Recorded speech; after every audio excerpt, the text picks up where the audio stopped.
Today's topic is database sharding in cloud systems design. Subscribe to the channel and like this video. Database sharding is a core process of the cloud data domain in systems design. Sharding, also called horizontal partitioning, splits one logical database across many independent databases. Each of those databases is a shard holding a distinct slice of the rows. Together, the shards serve one dataset that no single machine could hold. Sharding is where scaling stops being a purchase and becomes an architect design decision. Vertical scaling buys a bigger machine. Eventually, there is no bigger machine to buy. Every shard is a shared nothing architecture node with its own CPU, memory, and disk. Why does that scale so well? Nothing is coordinated between shards, which is exactly why the design scales close to linearly. That gives you right scalability and horizontal scale out. It applies to the one tier that usually cannot scale out. The price is that every query now has to know where its data lives. The price is, also called the partition key, is the most consequential choice you make. It is the column whose value decides which shard a row lands on. The key needs high cardinality, meaning many distinct values. That is what spreads rows widely. It should also appear in most of your queries. Otherwise, nothing can route them to a single shard. A composite shard key combines two columns, such as tenant identifier plus creation month. You reach for it when neither column is enough alone. Hash-based sharding runs the shard key through a hash function and uses the result to pick a shard. Distribution comes out close to uniform, which is why it is the common default. Naive modulo hashing breaks badly when you add a node, because almost every key has to move. Consistent hashing places shards and keys on a ring.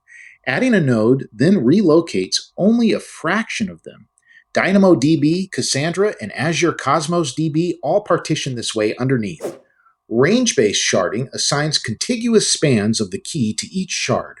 Range scans and time series queries stay on a single shard, which is fast. Sequential keys are the trap. The newest shard then absorbs every write. Directory-based sharding, also called lookup sharding, keeps an explicit table mapping each key to its shard. That buys total freedom to move any tenant anywhere.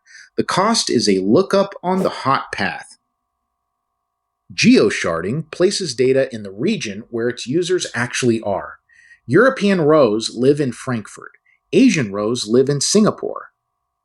This is shard affinity and data locality applied to a map. So why bother with the split? Users see lower latency because their queries never cross an ocean.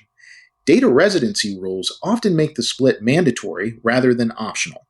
Cloud Spanner, Cosmos DB, and Aurora Global Database all offer region-aware placement. The catch is that a global report has to touch every region. Something has to turn a key into a database connection, and that is your routing layer. It reads a shard map. That is the authoritative record of which key range or hash bucket sits on which node. Shard-aware routing sends each query straight to the one shard that can answer it.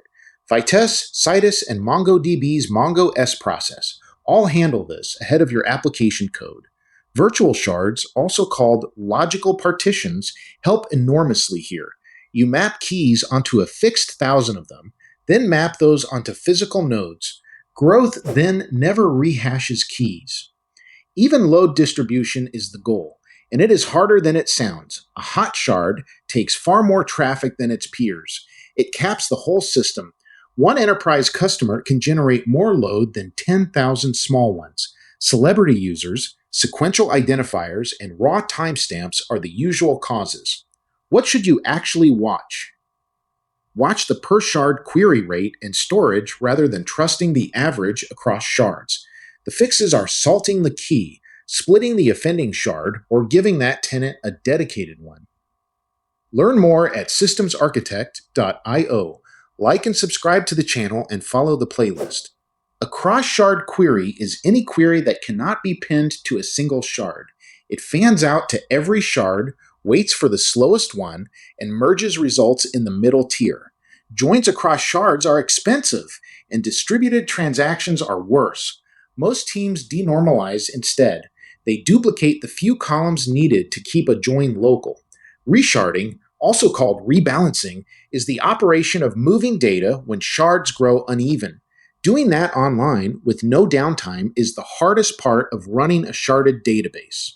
Write scalability is the headline benefit, since throughput grows as you add nodes. Storage scales the same way, well past the limit of any single instance. Fault isolation is underrated. One failed shard takes down a fraction of your users rather than all of them.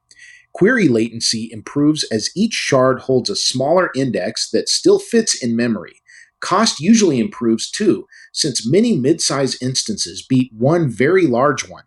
Sharding should be the last tool you reach for, not the first. Below a few hundred gigabytes, a read replica or a missing index usually solves the real problem.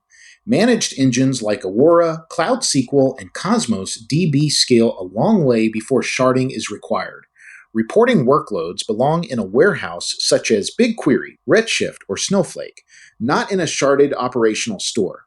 If your data genuinely needs transactions spanning arbitrary rows, sharding will fight you every day. Database sharding is horizontal partitioning across independent shared nothing databases, and the shard key you pick decides how well the whole design works. Hash-based, range-based, directory-based, and geographic strategies each trade even data distribution against how cheaply you can run range and local queries. Plan for the hard parts up front. Hot shards, cross-shard queries, and online resharding are where sharded systems actually hurt. Thanks for watching and listening to this, and subscribe to the channel. Find a lot more articles and guides on both systemsarchitect.io and codeguides.io.